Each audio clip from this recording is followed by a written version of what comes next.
सभी साथियों को नमस्कार। बिहार सक्षमता परीक्षा में इस बार जितने भी टॉपिक से प्रश्न पूछे गए हैं उस पर आधारित आज का यह सेकेंड क्लास है। 30 दिनों में आपको पूरा सिलेबस कंप्लीट करवाना है। तो अगर आप बिहार के नियोजित शिक्षक हैं तो अभी से तैयारी स्टार्ट कर दीजिए, क्योंकि अगला फेज का एग्जाम भी बहुत जल्द ही होगा। अगर आप हमारे चैनल कौशिक जीएस एकेडमी पर नए हैं तो हमारे चैनल को सब्सक्राइब कर लीजिए, क्योंकि सक्षमता परीक्षा से रिलेटेड कोई भी अपडेट सबसे पहले हमारे चैनल के माध्यम से आपको दिया जाएगा। साथ में पूरी तैयारी भी करवाई जा रही है। तो चलिए क्लास स्टार्ट करते हैं। पहला प्रश्न है, 1857 के विद्रोह में बिहार में विद्रोहियों का नेतृत्व किसने किया था? तो 1857 के विद्रोह में बिहार में विद्रोहियों का नेतृत्व वीर कुंवर सिंह ने किया था। याद रखिए, किसने किया था? वीर कुंवर सिंह ने। इस बार एग्जाम में ये प्रश्न पूछा गया था। चलिए अगले प्रश्न की तरफ चलते हैं। अगला प्रश्न, ये भी प्रश्न इस बार पूछा गया था। चौरी चौरा कांड के कारण कौन सा आंदोलन वापस लेना पड़ा था? तो चौरी चौरा कांड के कारण असहयोग आंदोलन महात्मा गांधी ने वापस ले लिया था। अगला प्रश्न है, आप देख लीजिए। अगला महत्वपूर्ण प्रश्न है, 1930 में चटगांव को मुक्त कराने में प्रमुख भूमिका किसकी मानी जाती है? तो 1930 में चटगांव को मुक्त कराने में प्रमुख भूमिका सूर्यसेन की मानी जाती है। किसकी मानी जाती है? सूर्यसेन की मानी जाती है। ये भी प्रश्न इस बार पूछा गया था। जो अगला प्रश्न आया है, 1857 के राष्ट्रीय विप्लव को कुचलने में किस बाहरी ताकत ने अंग्रेजों की सहायता की थी? तो नेपाल ने क्या की थी? अंग्रेजों को सहायता की थी। अगला प्रश्न है आपका, किसने कहा था कि कांग्रेस की आवाज जनता की आवाज नहीं है? ये कहा था फिरोज शाह मेहता ने। किसने कहा था? ये कहा था फिरोज शाह मेहता ने।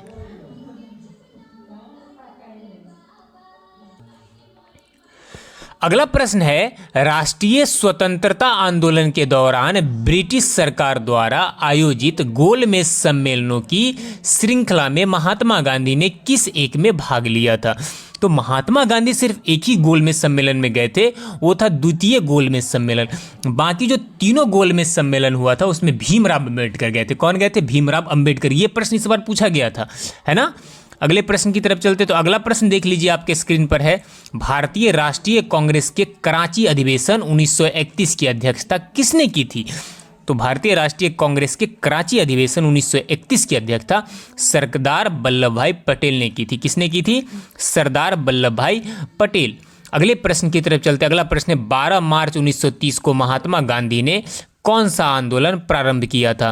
तो 12 मार्च 1930 को महात्मा गांधी ने सबने अवज्ञा आंदोलन प्रारंभ किया था, है ना। अगले प्रश्न की तरफ चलते। तो अगला महत्वपूर्ण प्रश्न है, 1942 में किस ब्रिटिश प्रधानमंत्री ने क्रिप्स मिशन भारत भेजा था? तो विंस्टन चर्चिल ने क्रिप्स मिशन भारत भेजा था। ये भी प्रश्न इस बार पूछा गया था। अगले प्रश्न की तरफ चलते हैं। अगला प्रश्न है आपका, महात्मा गांधी का लोक सत्याग्रह का प्रथम प्रयोग कहाँ किया गया था? तो महात्मा गांधी ने जो लोक सत्याग्रह से जुड़े थे दक्षिण अफ्रीका से आने के बाद, तो वो था चंपारण बिहार में। कहाँ पे? चंपारण बिहार में। अगला प्रश्न है आपका, शेरशाह सूरी अपने किस कार्य के लिए सर्वाधिक प्रसिद्ध है? तो शेरशाह सूरी प्रशासनिक सुधार के लिए सर्वाधिक प्रसिद्ध है, यानी पहला जो शासक था जिसने सही तरीके से प्रशासनिक सुधार भारत में किया था। अगले प्रश्न की तरफ चलते हैं। तो अगला प्रश्न है आपका, मुतखब उत तवारीख नामक पुस्तक किसने लिखी है? तो मुतखब उत तवारीख नामक पुस्तक अब्दुल कादिर बदायूनी ने लिखी है। किसने? अब्दुल कादिर बदायूनी ने लिखी है। अगले प्रश्न की तरफ चलते। तो अगला प्रश्न है, अकबर के दरबार में एक विख्यात हिंदी कवि कौन थे? तो अकबर के दरबार में एक विख्यात हिंदी कवि अब्दुल रहीम थे। कौन थे? अब्दुल रहीम। अगले प्रश्न की तरफ चलते। अगला प्रश्न है, विजयनगर के राज दरबार में आने वाला विख्यात मुस्लिम यात्री कौन था? तो विजयनगर के राज दरबार में आने वाला विख्यात मुस्लिम दरबारी था अब्दुल रज्जाक। कौन था? अब्दुल रज्जाक था। अगले प्रश्न की तरफ चलते हैं। अगला प्रश्न है आपका, मुगल सम्राटों में चित्रकला का पारखी कौन था? तो मुगल सम्राट में जो चित्रकला का स्वर्ण युग कहा जाता है वो जहांगीर के काल को कहा जाता है, और वास्तुकला का स्वर्ण युग कहा जाता है शाहजहां के काल को। याद रखिएगा। अगले प्रश्न की तरफ चलते हैं। अगला प्रश्न है आपका, मौर्य साम्राज्य के अंत के बाद किस वंश का उद्भव हुआ था? जब मौर्य साम्राज्य का अंत हो गया उसके बाद आया कौन सा वंश? शुंग वंश आया था। कौन? इस बार कई शिफ्ट में नदी के किनारे बसे शहर से रिलेटेड प्रश्न पूछा गया था, तो वो भी कुछ महत्वपूर्ण प्रश्नों को देखते हैं। तो श्रीनगर किस नदी के किनारे बसा हुआ है? तो श्रीनगर झेलम नदी के किनारे बसा हुआ है। अगला प्रश्न है आपका कि नागार्जुन सागर बांध किस नदी के किनारे है? तो नागार्जुन सागर बांध कृष्णा नदी पर स्थित है, ये आंध्र प्रदेश में है। नागार्जुन सागर बांध किस नदी पर है? तो कृष्णा नदी पर स्थित है। नेक्स्ट है पोचमपाद बांध किस नदी पर है? तो पोचमपाद बांध नदी गोदावरी नदी पर स्थित है, ये भी आंध्र प्रदेश राज्य में स्थित है। अगले प्रश्न की तरफ चलते हैं। अगला प्रश्न है आपका श्रीशैलम बांध, ये कृष्णा नदी पर, याद रखिएगा, ये भी आंध्र प्रदेश में स्थित है। नेक्स्ट है सरदार सरोवर बांध, ये नर्मदा नदी पर स्थित है, ये गुजरात राज्य में स्थित है। अगले प्रश्न की तरफ चलते हैं। अगला प्रश्न है उकाई बांध ताप्ती नदी पर स्थित है, ये गुजरात राज्य में स्थित है। नेक्स्ट है हीराकुंड बांध, हीराकुंड बांध महानदी पर स्थित है, ये उड़ीसा राज्य में स्थित है। किस राज्य में स्थित है? उड़ीसा राज्य में स्थित है। नेक्स्ट है भाखरा नागल बांध, तो भाखरा नागल बांध आपका सतलज नदी पर स्थित है, ये पंजाब राज्य में स्थित है। नेक्स्ट है कोयना बांध, तो कोयना जो बांध है वो कोयना नदी पर स्थित है, ये महाराष्ट्र राज्य में स्थित है। कहाँ पे स्थित है? महाराष्ट्र राज्य में स्थित है। अगला प्रश्न है मेट्टूर बांध, ये कावेरी नदी पर स्थित है, ये तमिलनाडु राज्य में स्थित है। नेक्स्ट है कृष्णराज सागर बांध, ये भी कावेरी नदी पर स्थित है, ये भी कर्नाटक राज्य में स्थित है। अगले प्रश्न की तरफ चलते हैं। तो अगला प्रश्न है आपका अलमाटी बांध, ये कृष्णा नदी पर है, ये भी कर्नाटक राज्य में स्थित है। मुल्ला पेरियार बांध, ये पेरियार नदी पर है, ये केरल राज्य में स्थित है, याद रखिएगा, केरल राज्य में स्थित है। अगला प्रश्न है गांधी सागर बांध, ये चंबल नदी पर स्थित है, मध्य प्रदेश में है ना। निम्मो बाजगो बांध सिंधु नदी पर स्थित है, ये जम्मू कश्मीर राज्य में स्थित है। अगला दिल्ली सभी को पता है, यमुना नदी के तट पर स्थित है, आगरा यमुना नदी, पटना गंगा नदी। इस बार पटना एक शिफ्ट में पूछा था कि पटना किस नदी के किनारे बसा है? गंगा नदी। हरिद्वार किस नदी के किनारे बसा है? तो ये भी गंगा नदी के किनारे बसा है। अगला प्रश्न था इलाहाबाद गंगा और यमुना के संगम पर है, वाराणसी भी गंगा नदी के किनारे बसा है, याद रखिएगा। अगला है गुवाहाटी ब्रह्मपुत्र नदी के किनारे बसा है। अगले प्रश्न की तरफ चलते हैं। तो अगला प्रश्न आप देख लीजिए यहाँ पर। अगला प्रश्न है भारतीय राष्ट्रीय कांग्रेस की प्रथम महिला अध्यक्ष कौन थी? ये प्रश्न इस बार आया था, तो श्रीमती एनी बेसेंट। कौन थी? श्रीमती एनी बेसेंट थी। अगला प्रश्न है भारत के उदारवादी नेताओं में किसे ए सिल्वर्ड टंग्ड ओरेटर कहा जाता है? तो ए सिल्वर टंग्ड ओरेटर कहा जाता है गोपाल कृष्ण गोखले को। किसे कहा जाता है? गोपाल कृष्ण गोखले को। अगले प्रश्न की तरफ चलते हैं। अगला प्रश्न है अंग्रेजों द्वारा बंगाल विभाजन का वास्तविक कारण क्या था? तो अंग्रेजों द्वारा बंगाल विभाजन का वास्तविक कारण था बंगाल में राष्ट्रीयता के बढ़ने को रोकना, बंगाल में राष्ट्रीयता को बढ़ाने से रोकना। अगला प्रश्न है आपका 1946 में नेवी में अंग्रेजी शासन के विरुद्ध खुला विद्रोह कहाँ किया गया? तो बम्बई, यानी जो अभी मुंबई है वहाँ पे किया गया था। किस एक के अंतर्गत भारत में ब्रिटिश शासन का अंत हुआ? तो भारत स्वतंत्रता अधिनियम 1947 के बाद ही ब्रिटिश शासन का हमारे देश में क्या हो गया? अंत हो गया। अगले प्रश्न की तरफ चलते हैं फ्रेंड्स। अगला प्रश्न, किसने कहा था कांग्रेस की आवाज़ जनता की आवाज़ नहीं है? ये कहा था फिरोज शाह मेहता ने कहा था। किसने कहा था? फिरोज शाह मेहता ने कहा था कांग्रेस की आवाज़ जनता का आवाज़ नहीं है। अगला प्रश्न, यह किसका कथन है कि इस विशाल देश में कोई प्रगति संभव नहीं है जब तक कि हिंदू तथा मुसलमान दोनों मिलकर एक न हो जाए? तो ये कहा था एमजी रानाडे ने। किसने कहा था? एमजी रानाडे ने। अगले प्रश्न की तरफ चलते। अगला प्रश्न, पूना समझौता का प्रमुख लक्ष्य क्या था?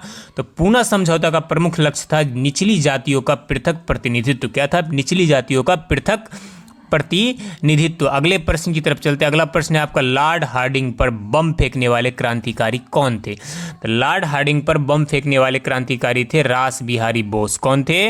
रास बिहारी बोस। अगला प्रश्न है काकोरी रेल डकैती कांड कब हुआ था? तो काकोरी रेल डकैती कांड हुआ था 9 अगस्त 1925 को। कब हुआ था? 9 अगस्त 1925 को। अगला प्रश्न है आपका the prophet of India, nationalism and father of modern India किसे कहा जाता है? तो फादर ऑफ मॉडर्न इंडिया, आधुनिक भारत के पिता राजा राम मोहन राय को कहा जाता है। किसे कहा जाता है? राजा राम मोहन राय को। अगला प्रश्न है, किस प्रमुख नेता ने 1917 के चंपारण सत्याग्रह का विरोध किया, क्योंकि यह महात्मा गांधी की अध्यक्षता में चलाया जा रहा था? तो ये विरोध किया था एनजी रंगा ने। किसने किया था? एनजी रंगा ने। अगला प्रश्न है, कांग्रेस के किस प्रमुख नेता ने माउंटबेटन प्लान को अस्वीकार किया था? तो माउंटबेटन प्लान को जो अस्वीकार किया था वो था मौलाना अबुल कलाम आज़ाद। किसने अस्वीकार किया था? मौलाना अबुल कलाम आज़ाद। अगला प्रश्न है, गांधी जी का दांडी मार्च किस आंदोलन से संबंधित था? तो गांधी जी का दांडी मार्च सविनय अवज्ञा आंदोलन से संबंधित था। नेक्स्ट है, गदर पार्टी के संस्थापक कौन थे? तो गदर पार्टी के संस्थापक थे लाला हरदयाल। कौन थे? लाला हरदयाल। अगले प्रश्न की तरफ चलते। अगला है, साइमन कमीशन भारत में कब आया? तो साइमन कमीशन 1927 ईस्वी में भारत में आया। अगला प्रश्न है, बंगाल का पहला विभाजन कब हुआ था? तो बंगाल का पहला विभाजन 1905 ईस्वी में हुआ था। कब हुआ था? 1905 ईस्वी में। नेक्स्ट है, वीर सावरकर ने किस संस्था की स्थापना की थी? तो वीर सावरकर ने अभिनव भारत की स्थापना की थी। किसकी स्थापना की थी? अभिनव भारत की। किसने कहा था तुम मुझे खून दो मैं तुम्हें आज़ादी दूंगा? वीवीआई क्वेश्चन इस बार पूछा गया था। ये कहा था सुभाष चंद्र बोस ने। किसने कहा था? सुभाष चंद्र बोस ने। अगले प्रश्न की तरफ चलते। अगला प्रश्न है, राष्ट्रीय स्वतंत्रता आंदोलन के दौरान बहिष्कृत भारत नामक विचार पत्र किसने निकाला था? तो ये निकाला था वी आर अम्बेडकर ने। किसने निकाला था? वी आर अम्बेडकर ने। नेक्स्ट प्रश्न है, शेखुल हिंद की पदवी किसको दी गई थी? तो शेखुल हिंद की पदवी ख्वाजा मोइनुद्दीन चिश्ती को दी गई थी। ख्वाजा मोइनुद्दीन चिश्ती को दी गई थी। अगला प्रश्न है, किसके शासनकाल में मुगलों तथा मेवाड़ के राजा के बीच चित्तौड़ की संधि हस्ताक्षरित हुई? तो ये हुई जहांगीर के शासनकाल में। किसके शासनकाल में? जहांगीर के शासनकाल में। अगला प्रश्न है, अकबर ऑफ कश्मीर किसे कहा जाता है? तो अकबर ऑफ कश्मीर जैनुल आबेदीन को कहा जाता है। किसे कहा जाता है? जैनुल आबेदीन को। अगला प्रश्न है, दिल्ली के किस सुल्तान के कृषि के लिए एक अलग विभाग बनाया था तथा फसलों का चक्रण करने की योजना बनाई थी? तो ये बनाया था मोहम्मद बिन तुगलक ने। किसने बनाया था? मोहम्मद बिन तुगलक ने। अगला प्रश्न है, कुत्ते तथा मनुष्य के एक साथ कंकाल किस ऐतिहासिक स्थान में प्राप्त हुए हैं? ये है बुर्ज होम से। कहाँ से प्राप्त हुए हैं? बुर्ज होम से। अगला प्रश्न है आपका, भारत में यूरोपीय व्यापारियों के आगमन की सही क्रम है? तो ये सही क्रम है पुर्तगाली, फिर डच, फिर अंग्रेज और फिर फ्रांसीसी। कौन है? फिर फ्रांसीसी। अगला प्रश्न है, 1833 के चार्टर एक्ट के अनुसार बंगाल का गवर्नर जनरल अब भारत का गवर्नर जनरल हो गया। इस प्रकार भारत का प्रथम गवर्नर जनरल कौन बना? तो बता दूं कि भारत का प्रथम गवर्नर जनरल था लॉर्ड विलियम बेंटिक। कौन था? Lord William Bentinck. अगला प्रश्न है आपका, शुंग राजवंश का संस्थापक कौन था? तो शुंग राजवंश का संस्थापक था पुष्यमित्र शुंग। याद रखिएगा कौन था? पुष्यमित्र शुंग। अगला प्रश्न है, अनेकतावाद किस धर्म के सिद्धांत तथा मनोविज्ञान का मुख्य केंद्र है? ये है जैन धर्म। जैन धर्म में अनेकतावाद को मान्यता दिया गया है। अगला प्रश्न है आपका, दिल्ली के किस सुल्तान ने स्वयं को दूसरा सिकंदर यानी सिकंदर ईसानी कहा है? तो सिकंदर ईसानी खुद को अलाउद्दीन खिलजी ने कहा है। किसने कहा है? अलाउद्दीन खिलजी ने। नेक्स्ट क्वेश्चन है, दिल्ली सल्तनत के किस शासक ने सर्वप्रथम एक वस्त्र निर्माणशाला स्थापित की थी? तो एक वस्त्र निर्माणशाला स्थापित की थी मोहम्मद बिन तुगलक ने। किसने की थी? मोहम्मद बिन तुगलक ने। अगले प्रश्न की तरफ चलते। अगला प्रश्न है, तैमूर का आक्रमण किसके शासनकाल में हुआ था? तो तैमूर का आक्रमण महमूद शाह के शासनकाल में हुआ था। अगला प्रश्न है, अंग्रेजों ने हुगली में 1651 में अपनी प्रथम कोठी किसकी अनुमति से बनाई थी? तो ये बनाई थी शाह शुजा की अनुमति से। किसकी अनुमति से? शाह शुजा की अनुमति से। अगला प्रश्न है आपका, किसके विरुद्ध अंग्रेजों ने अवध को मध्यस्थ राज्य यानी बफर स्टेट के रूप में रखा था? तो मराठों को बफर स्टेट के रूप में रखा था। नेक्स्ट है, किस बौद्ध संगति में बौद्ध धर्म की हीनयान और महायान शाखाओं का उदय हुआ था? तो ये चौथी बौद्ध संगति में इसकी क्या हुआ था? उदय हुआ था। अगला प्रश्न है आपका, किस मुख्य उद्देश्य से अशोक ने अपनी प्रजा में धम्म का प्रचार किया था? तो धम्म का प्रचार किया था बौद्ध धर्म के प्रचार हेतु। किसके प्रचार हेतु? बौद्ध धर्म के प्रचार हेतु।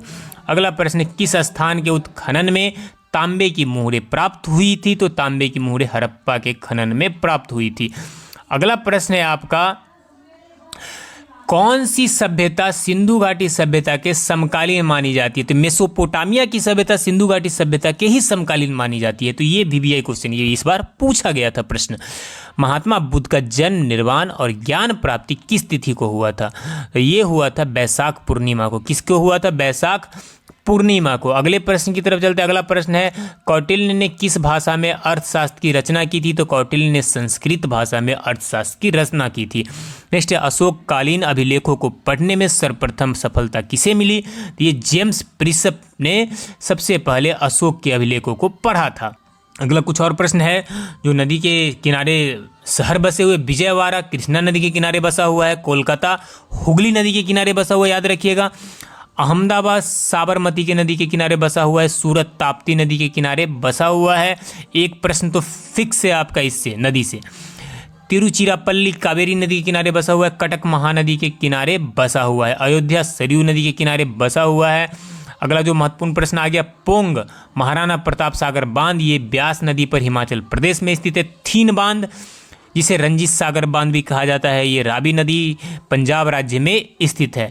अगला प्रश्न है, बगलिहार बांध, आपका बगलिहार बांध चिनाब नदी पर जम्मू कश्मीर में स्थित है। चुटक बांध आपका सुरू नदी पर जम्मू कश्मीर राज्य में स्थित है। अगला प्रश्न है, पंचेत बांध, इस बार ये प्रश्न आया था, याद रखिएगा। पंचेत बांध दामोदर नदी पर स्थित है, झारखंड राज्य में। मैथन बांध बड़ाकर नदी पर स्थित है, झारखंड राज्य में ये भी स्थित है।